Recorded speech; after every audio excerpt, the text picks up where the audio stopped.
Hello, hello, hello. Did reconnection... Why did OBS Studio cut out? Okay, I think it says it's reconnected. Yeah, so we have... That's another interesting thing. So, I mean, maybe that's a different direction. I think that, like, if we go back 10 cycles, we don't have an opportunity to get reed fiber, right? Because it's going to take a lot of work. But one of the alternate paths we could have gone down was starting harvesting of Drecos a lot sooner. We haven't started it at all here, partly because it's actually a lot of trouble to ranch Drecos.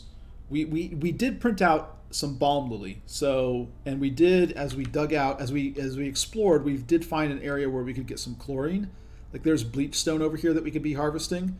So one of the options we did have, maybe like, I don't know, 80 cycles ago, actually really more like 120 cycles ago, was to set up an early Dreco ranch, basically as soon as we got the balm lily to act as a feedstock for them, and start shearing them for reed fiber. In fact, maybe just grabbing the Drecos that we have now, shearing them for reed fiber, making one atmosuit, right? Because even one atmosuit, as you said, one atmosuit makes it a lot easier for us to get to, like, to dig this out and get to the gravitas center and strip it for steel. And that's 1,600 kilograms of steel. Like, that's enough for an aquatuner plus a pump. So we could have made this pump, right? Like, we wouldn't have had to do any sort of steel operation, and we could have made this pump and made our cooling solution. Or just, you know, we could have made this cooling solution using the sort of jury rig system that we made, and had enough steel left over to, like, make half of a system over here and keep our water online. So we would never had our oxygen shut off, and then we could have focused all of our time on, I don't know, like, I mean, yeah, I think starting up a Dreco ranch probably would not have been worth the effort. But if we had just taken the Drecos that we got at the start, wrangled them into some random room, and sheared them, we could have then probably had enough to make one or two atmosuits. How many Drecos have we gotten in total, though, I guess is a question. Because Drecos live 100 cycles, so we've printed out maybe like 3 or 4 Drecos. How much does it take to make an atmosuit, actually?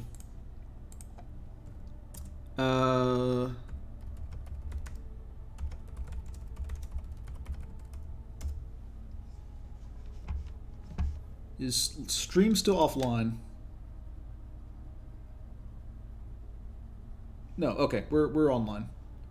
It says chat is disabled for this live stream. No. What?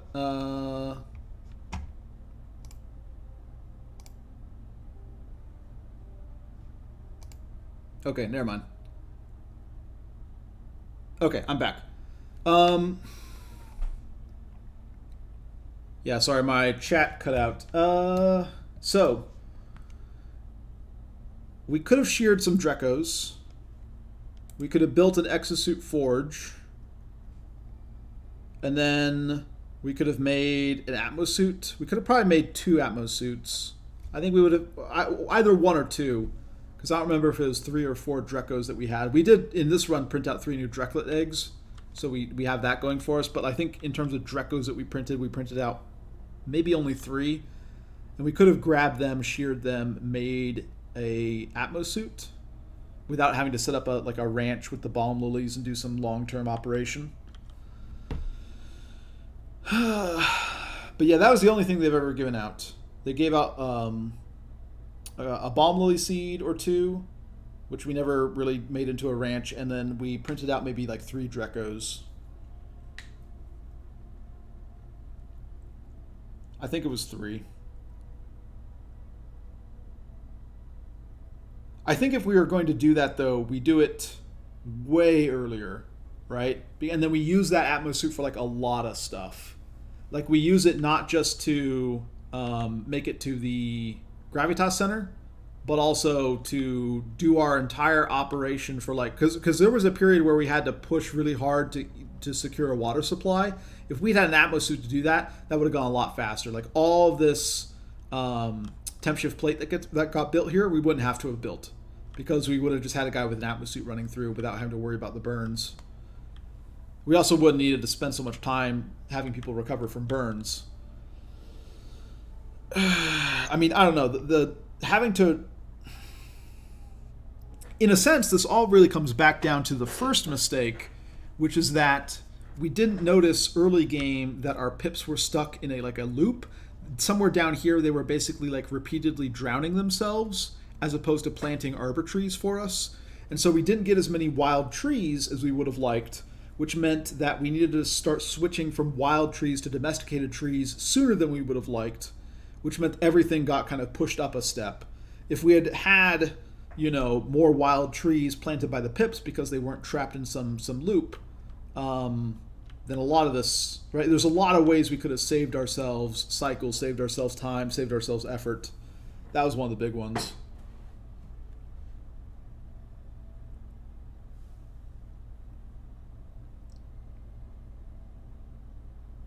Yeah, I mean it's too late to go for reed fiber and an atmosuit and all that stuff. For one, I don't think we have the research, right? We never researched that stuff, if I recall. I deconstructed my research thing, so I can't click on it now and find out, which is a little bit, yeah. But yeah, I don't think it's an immediate solution, right? Like it's, because even if we get to the Gravitas Center, we grab the steel. We spent so much time making the atmosuit, our farms have gone offline. We get the steel, but then we don't have food. Because we're not even at the Gravitas Center, right? Like we send the guy with the atmosuit up here. We build like an atmosuit station. We power it. We have the sort of the power down here, right? We could also, because we have this filtration system, we can filter out the oxygen from here, right? Supply it to the atmosuit. We still need to dig our way up through here, break into here, deconstruct the windows, haul them down, right? Like that's still a long distance to be traveling to get all that stuff done. So I don't know. It's a strategy you could pursue, and maybe it makes sense to pursue because we were forced to start exploring pretty early on because of the way that the pips bugged themselves at the start. But I don't think it's an immediate solution.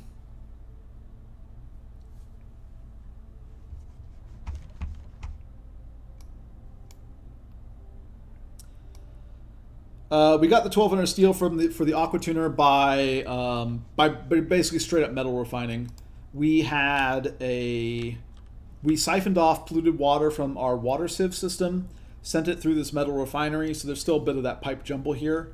Refined up just enough steel to make the aquatuner, and then took all of the polluted water, the ultra hot polluted water, and just stuck it in this liquid reservoir for a long time, and kind of let the heat slowly dissipate out through here.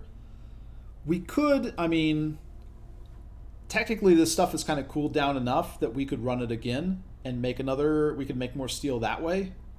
I mean, maybe that is the solution, that instead of making this, I don't know, like, because again, that comes down to power. The metal refinery costs us 1200 watts to run. It's like 40 seconds per operation, assuming no tinkering skill, and we need to run it at least 4 times. In fact, a little bit more than that because we need to get the iron. So probably we're talking about like 6 operations. That's a lot of power, given that power is really the reason why a lot of these problems have happened. Yeah, and the plastic, we have a little plastic operation up here. We could make more plastic. Plastic's not a limiting factor. Like I could just toggle these back on and get more plastic.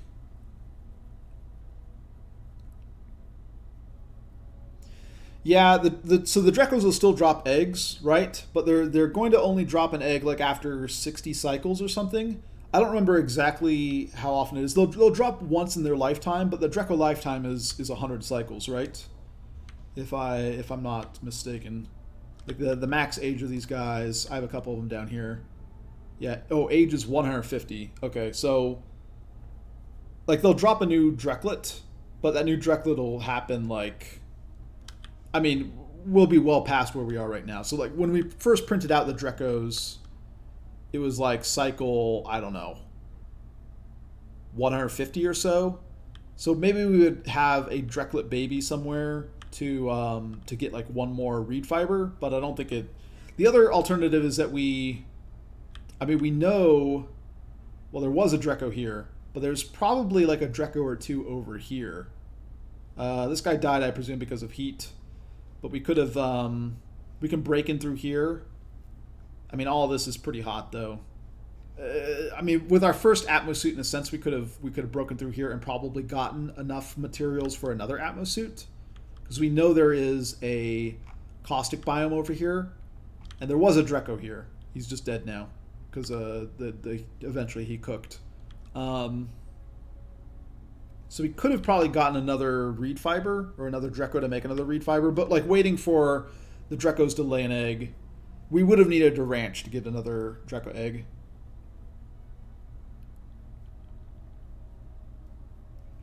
Yeah, I don't think there's any swamp biomes on the map at all. I'm not sure. I don't know. We haven't encountered one, at least I should say. I don't think that Oasis has any. I think swamp biome is one of the missing biomes. But the caustic biome has Dreckos. So we're not, like, I don't think we can even get thimblereed fiber as a care package until we found thimblereed fiber on our map. So we need to go to space before we get thimblereed fiber. But Dreckos are the solution, right? Dreckos are what get you the reed fiber without having that.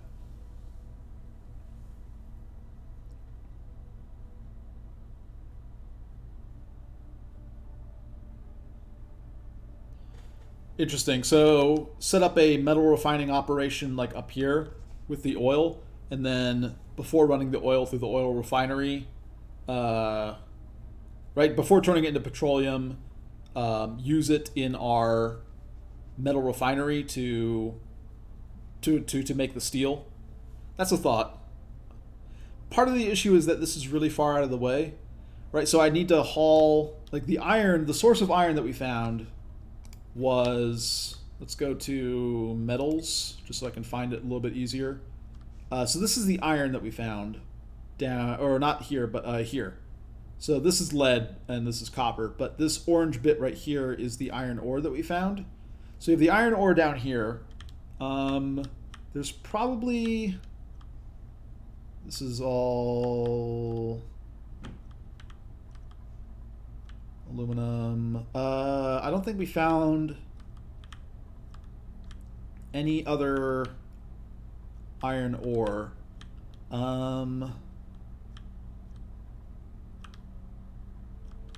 This is all copper / aluminum. There's a little bit here, right, in this kind of hotter area. And then this is lead. So that's it. So we found a little bit of iron over here, and then we found some iron that we could get to, although we'd probably suffer a lot of burns getting there. This is aluminum. Yeah, some iron ore right here, right? So it's kind of awkward to haul the iron ore over to here and process it into iron and then process the iron into steel. I guess it's also a little bit complicated in the sense that, like, our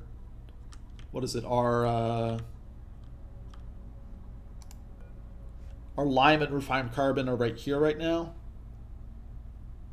We also need to make more lime. We can do that. We have fossils that we can turn into lime, right? That we just haven't done because it hasn't been a priority. And we have some eggshell we can turn into lime.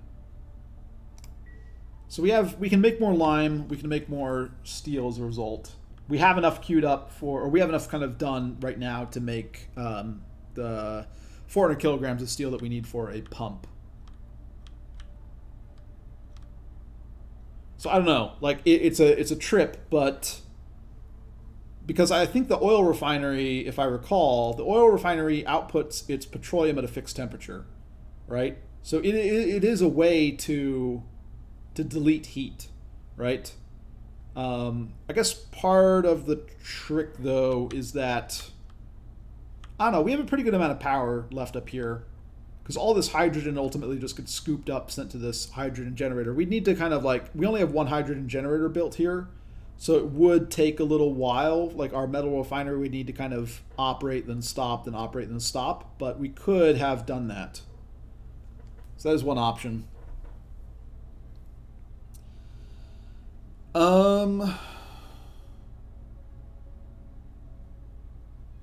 Yeah, but making a Dreco Ranch right now isn't going to get us there, right? Like we have way more pressing concerns, which is just that we can't keep our farms up and going.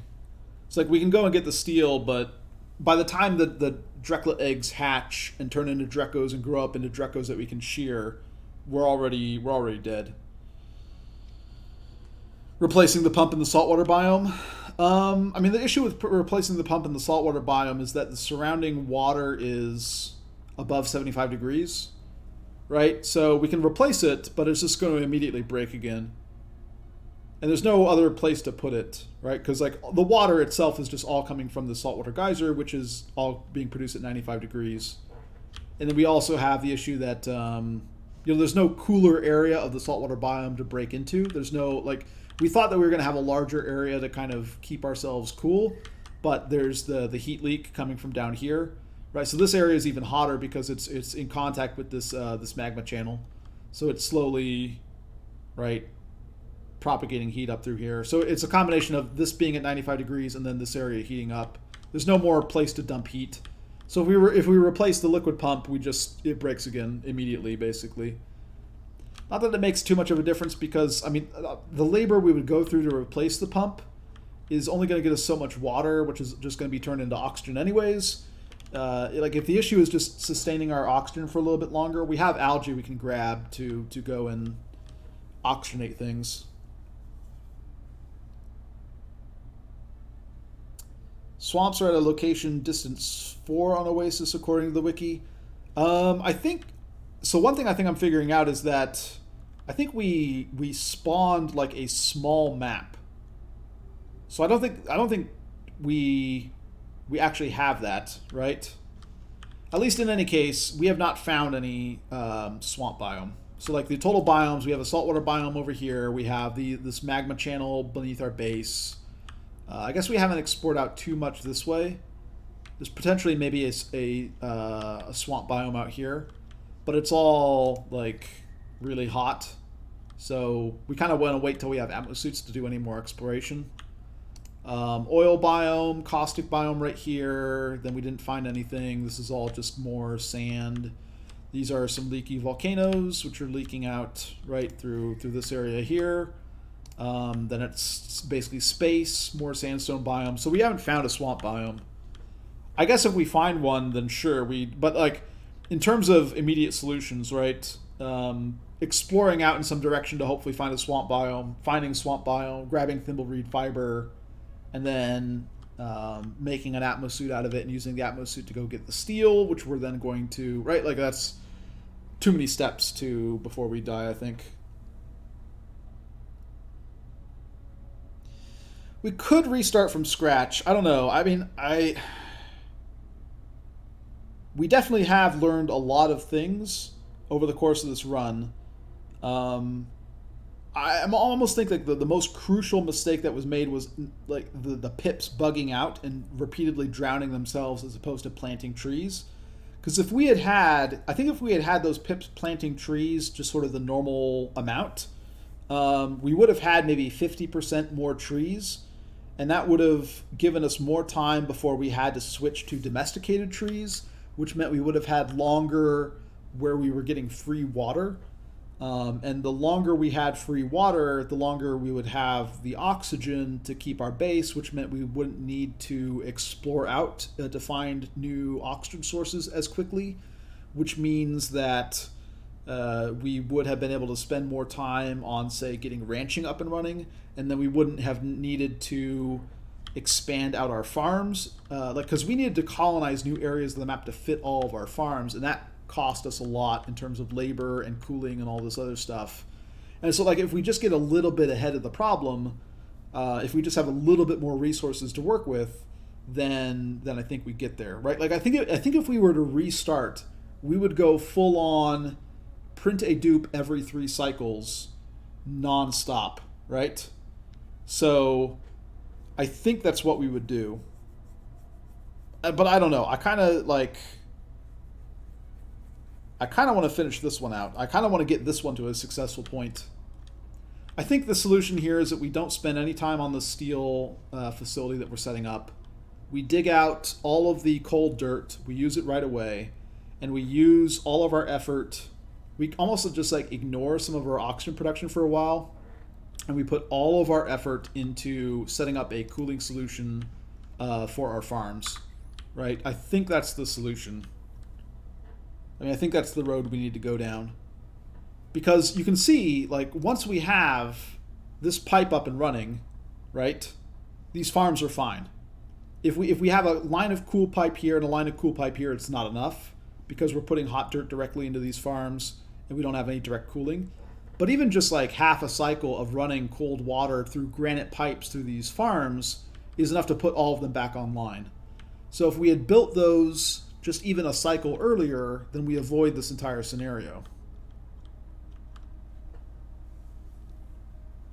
So I think we need to revert to a previous save. I mean, I think we scratch all the progress that we made this stream.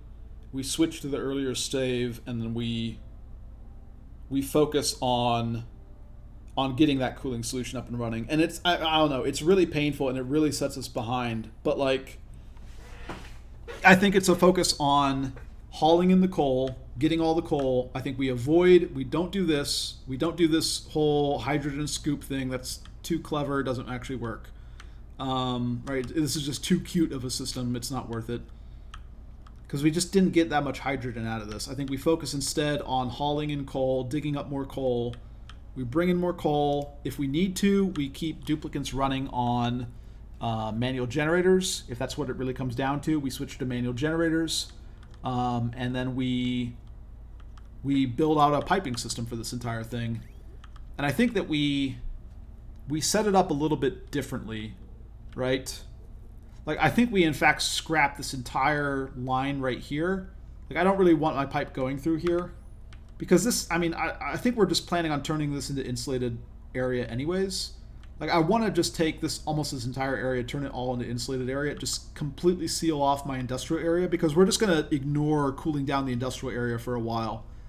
We're not going to focus on getting these trees back online, right? Hooking up this whole system is a waste.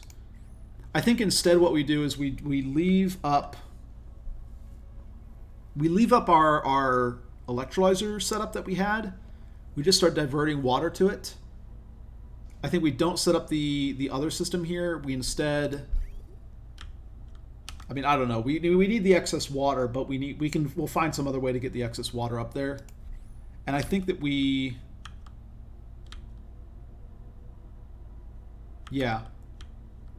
just ignore the industrial sector for now. We don't try and get this back online. I mean, I don't know. Like, the path that I'm proposing we take is one that is really bad for us in terms of oxygen. Like, really bad. And you can see already, like, we're not in a good oxygen situation here, right? This is not looking good oxygen-wise, right? We're talking about, like, almost completely ignoring our oxygen problems and ignoring the long-term solution to the oxygen problems, which is this steel refinement facility to build a new water source and build a new liquid pump. We're talking about almost completely ignoring that in favor of getting a cooling solution for the farms up and running, and spending the labor to keep that system up and running is very important, because they're going to need to go and haul coal from other places. And when do we get our oxygen solution back online? Because we're running, like, we've been running off of scraps basically, right? Like, we have the polluted dirt that we've accumulated. I mean, we have 142 tons of polluted dirt. That's all off-gassing slowly into polluted oxygen, right? So we have that supporting us. We have the oxyferns. We have like 15 oxyferns helping provide oxygen. And then we had this whole area of oxygen, which we kind of let fall through this hole that we poked into our electrolyzer room when the electrolyzers went offline, right? And we've been pumping out oxygen there. These pumps are all offline because the oxygen is gone now, or there's just not that much of it. But like all those, the whole temporary electrolyzer solution, we're scrapping like all of that to focus entirely on keeping the farms cool and providing power to the cooling system that we have. I don't know, that's a lot.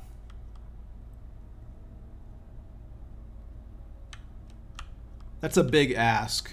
That's dupes holding their breath for a long time. I mean, I don't know. We still have, maybe the solution though is we still have algae, right? Like we've kind of bridged the gap to when this natural gas geyser comes back online, which is the point where I think a lot of this stuff turns. We got back to there, right? And we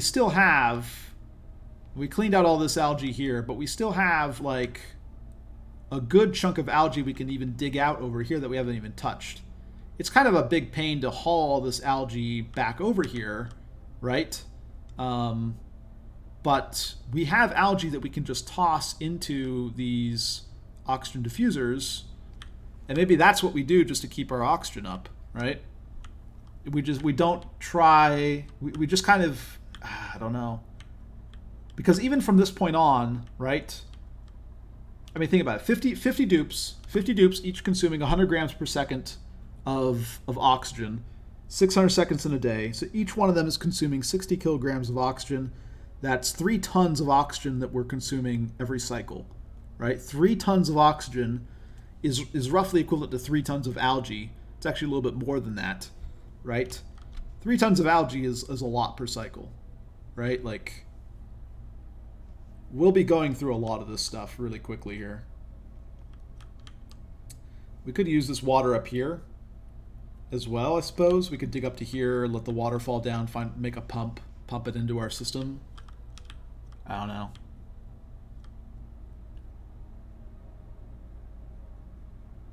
Here's what I think we do. Here's what I think we do. We have to focus on the farms. I don't see a way around it. We can't just jump to ranching. We don't have nearly the everything to do that. But I think what we do, we take the 5 tons of water that we had down here, and instead of directing it back up here to be used in mush bars, right? We instead just we take this and we reverse it, right? So we're going to cut off this basically, and we are going to flip this thing right here. So what we're going to do is we're going to disconnect this line. We're going to take the 5 tons of water at like 75 degrees. We're going to send it back through here, and then we're basically just taking this bridge and deconstructing this bridge and reconnecting it right here. And that'll give us 5 more tons, like at a small stroke, that'll give us, roughly speaking, 5 more tons of oxygen. So that's like a couple cycles worth of oxygen with one little change right there. We're talking about maybe providing 10 cycles of oxygen, and I think the rest we focus on hauling in algae. We need to dig out some of these areas to get to the coal anyways, if our plan is to resupply with coal.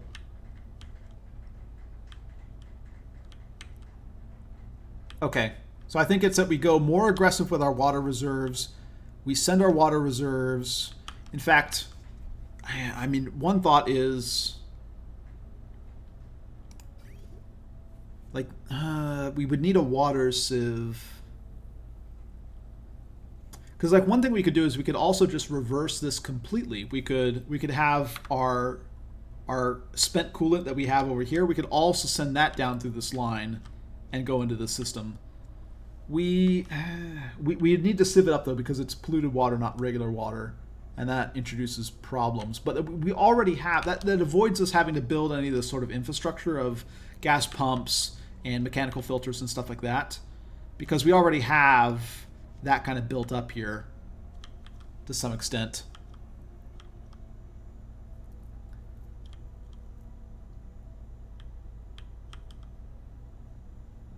I don't know. But yeah, we just need to find much more efficient solutions for the power, the oxygen, and I don't think there's a more efficient solution for cooling down the farms. I think we got to go. We got to bite the bullet and build a pipe system like this right at the start.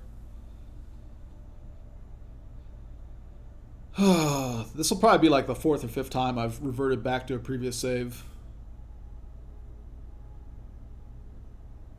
It's a learning experience, though. Like, I feel like I'm getting better at the game having played through these, because this is probably the most challenging thing I've done in Oxygen Not Included. I mean, I've done like maximum difficulty runs in the past were back when Ravenous Hunger meant 3,000 kilocalories per cycle rather than 2,000 kilocalories per cycle. Those were pretty hard, but like they didn't challenge you to think in a certain way. It was just like micromanaging a lot of the early game, and then you were on your feet, right? This is like 200 cycles in and we're still struggling with a lot of these decisions about what's the best way to try and accomplish these goals.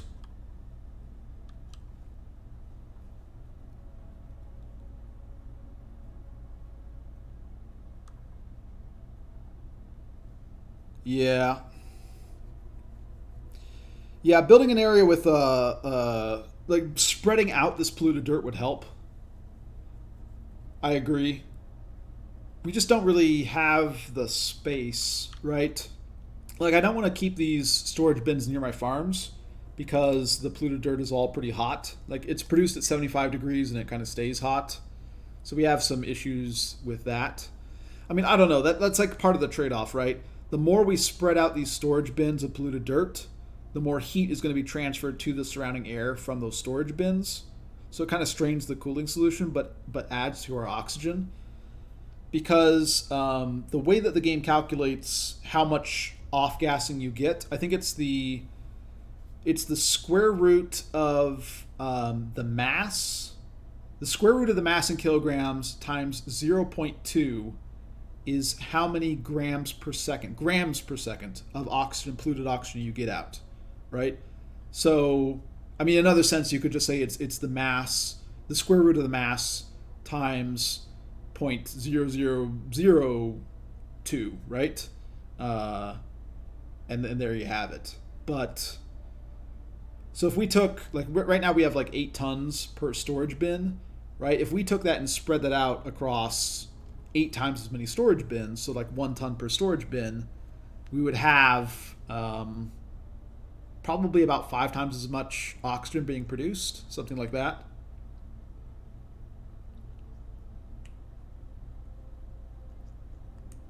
I mean, it's not bad, right? Because what is it? It wouldn't be enough to supply all of our duplicates, though, I guess is what I want to say. It would help, right? But, like, I don't know. It creates heat issues is one of them, and the other one is that we just don't have enough polluted dirt and space to really make it work. I know it sounds crazy given that we have 142 tons of polluted dirt, and that all just gets converted basically into oxygen, right? But the conversion rate is small enough that 142 tons is actually not where we need to be. Like, we need about 10 times as much polluted dirt, I think, to really sustain a base of this size. I mean, not quite 10 times, but somewhere around there. We could probably do it off of like 5 times. Oh, yeah, okay. I think we need to revert to a previous save. Basically, we scrap all the progress we made this stream, unfortunately. And when we come back, we go really hard on a cooling solution for the farms.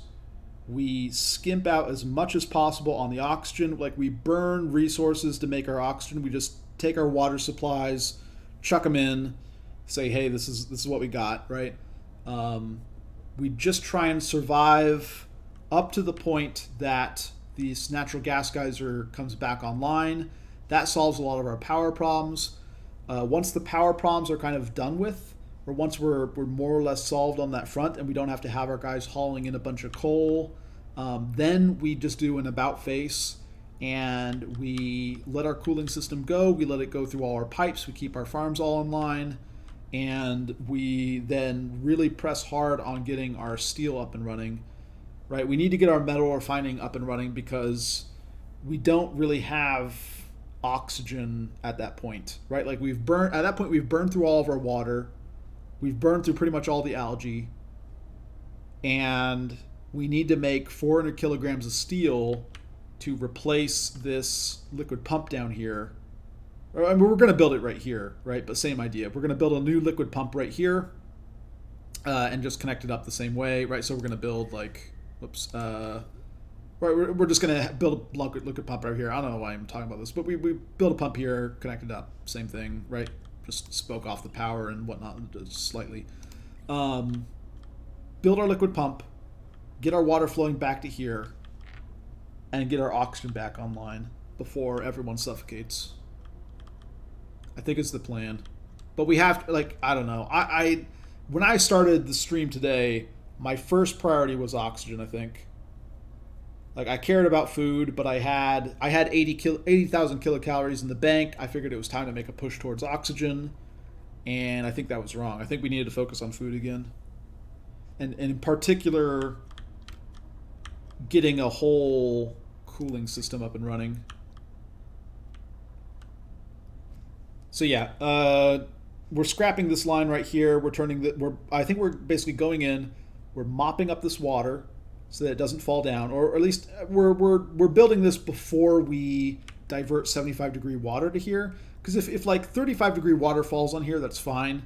If 75-degree water falls on here, that's setting back our farms a long way. So we replace this with insulated tile. I think we probably replace this with insulated tile. We just try and keep this whole area sealed off from the industrial sector, right? We then redirect this pipe. Yeah, I think what we're going to do is we're just going to have. Okay, yeah. I think the way we're going to organize things is we're just going to make gaps in the fire pole / ladder system. Stick liquid valves on there, just one valve for every row. That way we can split the flow across all these different rows. And we're just going to do that down across this entire system. And this line, we're just going to have this line extend down all the way and go all the way across.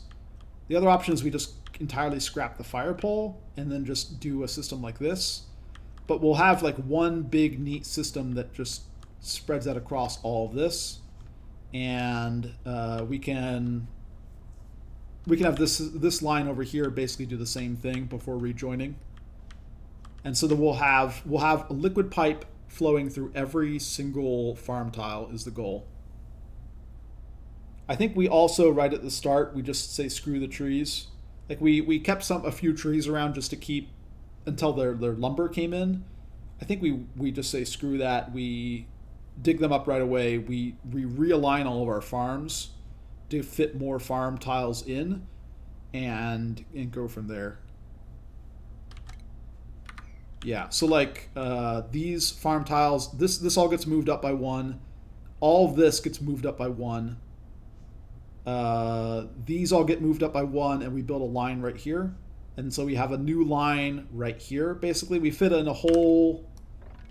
We should basically get an extra 28 farm tiles out of the deal by setting this up. And 28 farm tiles is a pretty good amount, right?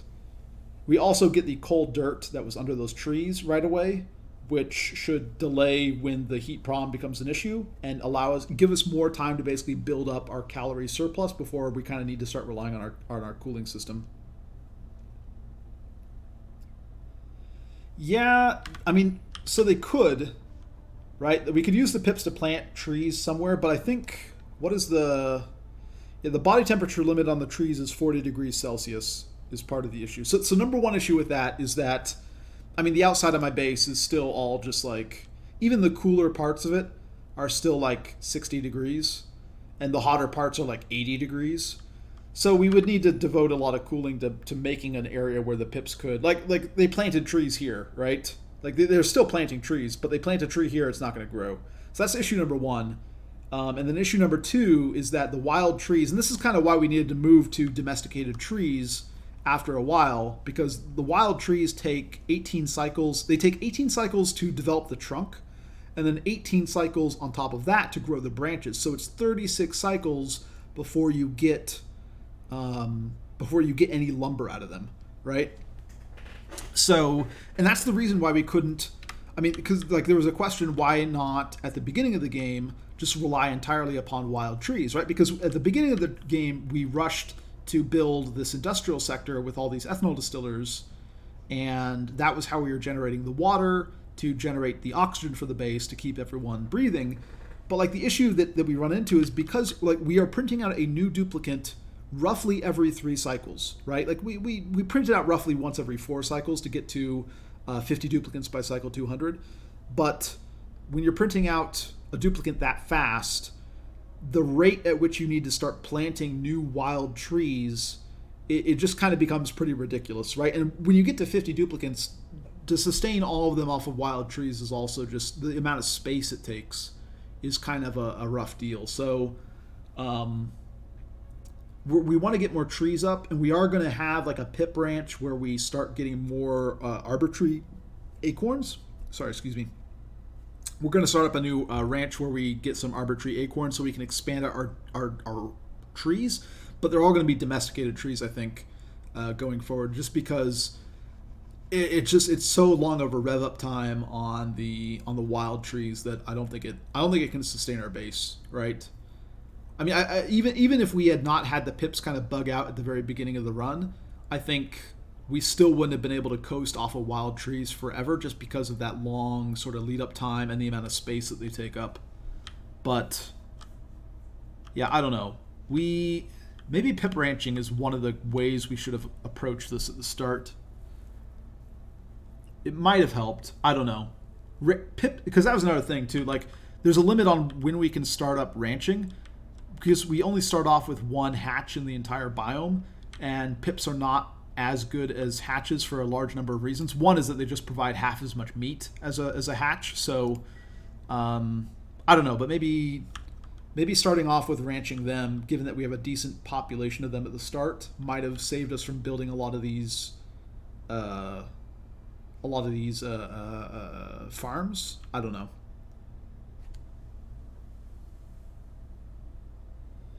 Yeah, we have fertilizer.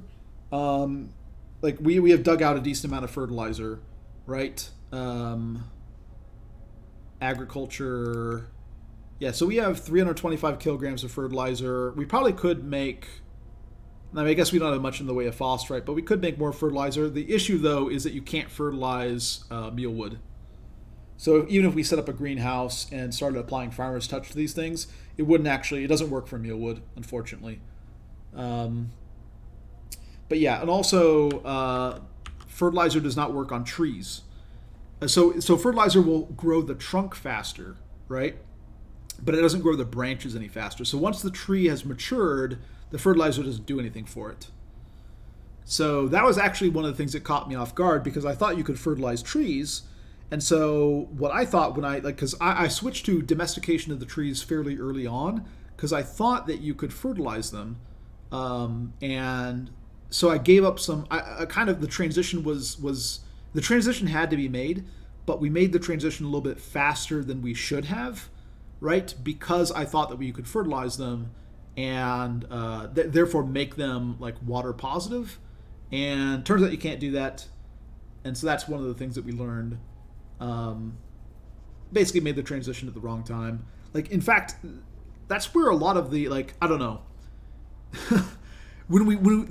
If you go back, the first strategy that we had for tackling this was I picked all ugly criers, and the plan was just to not care about the stress. Just let the stress go crazy, right? And so I had my guys getting popped eardrums. I had my guys running through puddles everywhere. I was like, yeah, no problem. And so we have our first guys start stressing out, and I'm watching them, and there's no water coming out of the ugly criers because they had changed, they had patched that the ugly criers no longer produce water. Here's a really interesting thing though. Someone watched the stream and they go, oh, I guess ugly criers don't produce water anymore. They used to in the past, but they don't now. But then they notice that if an ugly crier cries in like an ice biome, right? They produce ice. The crying that they do does, at least for some part of the game, produce water, right? Like the game deletes it or something or gets rid of it. But the ugly criers, if they cry in an area that is below the freezing point, will produce ice. So there's some code spaghetti going on there. But our very first restart was basically that. Like I sent my base into a stress tantrum spiral, thinking that I would be getting water from it, and didn't get any water from it. And so we were just like, okay, this isn't worth it. We're backing this one up. We're redoing this. Like, had I known that I wouldn't be getting any water out of the deal, I wouldn't have let these guys stress themselves out like this. And so that was our first restart, which like pretty early on. I don't know. Like, I haven't been restarting off of every mistake. Like, I didn't restart when I figured out that my strategy towards the arbor trees wasn't quite right, because it was still fine, right? I didn't restart even though like we made some exploration into areas that never came anywhere. Like we dug out all the way here, and it's just more hot sand. Like, we never found anything. So we didn't, like, mistakes like that I've kind of held up to, but I don't know. We've accumulated enough mistakes. The pips early on, the tree transition, explorations that didn't go anywhere, not getting ranching up soon enough, I think. Just getting a little bit sooner would have gotten us over the hump. All sorts of stuff like that. But I don't know. So as a consequence, the game is going to be kind of hard because we don't have room for more mistakes. Like, so now we have to restart in a sense if we want to keep on moving forward, just because we've made enough cumulative mistakes over the course of the run that we don't really have a choice. Which means we're going to have some streams like this where I play for I don't know how many hours I've been playing, but then at the end of it say, okay, we have to scrap all that because we didn't actually get anywhere. We actually just killed everybody. But I think I have a good idea of what I need to do. I think when we restart, I'll know what to do. Like, we restarted last time because we didn't even realize that we were putting hot dirt into our farms. I thought we still had cold dirt, but we didn't. Now I think we're gonna know that we have to put hot dirt in at some point, and so we're going to spend our time getting our cooling solution up for the farms, getting that all fleshed out, and then I don't know, man. We're really going to be facing a crunch with oxygen, but we tried focusing on oxygen this run this time, and we didn't quite. Like, our food failed, so we need to focus on food next time and see if that works.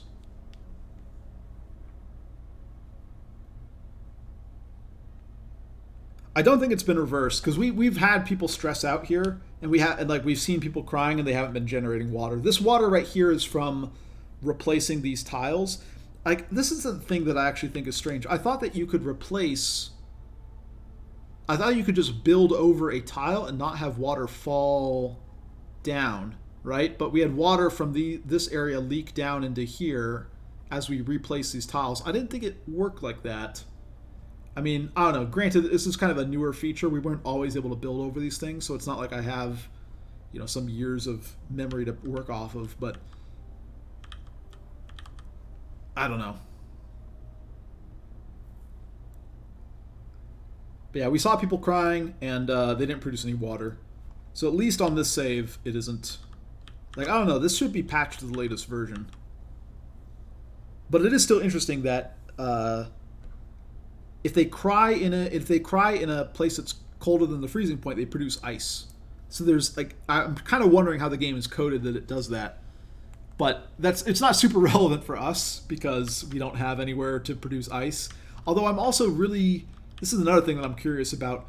How did we get the achievement of cooling down a building to below 6 degrees Kelvin, that has to be a bug, right? Like, I mean, I think literally, well,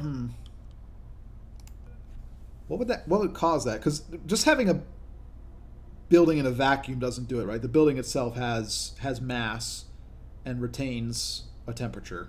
So this gas pump, for example, is in vacuum, but it's not gonna be cold. Like, what is the building that qualified for that? Because that also kind of, like, maybe the building that happened to isn't in my, like, it's in the fog of war somewhere, right? Which means there's some process going on off this, in the fog of war that resulted in a 6 degree Kelvin building or a 5 degree Kelvin building.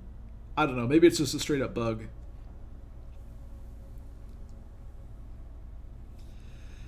Anyways, I think that's it for the stream tonight. It is pretty late. I've been playing for a while. Yeah, we're gonna have to restart again. I'm sorry, you guys, but we have made enough mistakes that we can't tolerate one more. We need to play this perfectly from here on out to have our base survive. And we tried playing today, and we didn't play it perfectly, so we just have to live with that. Yeah, we made some mistakes. Mistakes were made. All right, I think that's it for the stream. Thank you, everybody, for coming out, and I've had fun just kind of thinking about what I did wrong and what I need to change. And hopefully it's been as much of a learning experience for you guys as it has been for me, because this is definitely opened my eyes to some things. All right, that's it for me. And one of the abandoned space station, the door, the windows. Yeah, I thought about that, but like even that, right? Because, sorry, just before I end, like, so this area over here is like negative 47 degrees Celsius, but we're talking about negative 220 degrees Celsius, or what is it? It's below 6 degrees Kelvin, right? So something that's colder than negative 230 degrees Celsius, right? Like, I don't think the space stuff will ever get there, because this stuff only starts off at like negative 65, negative 70, something like that. And presumably it's warming up. Like, we can see this stuff starting to get hot because meteors are impacting somewhere up top and slowly getting heat down to these areas. I think it's probably just a bug. I don't know what else to think it is. Some issue. In any case, thanks for tuning in, guys, and I'll catch you guys next time.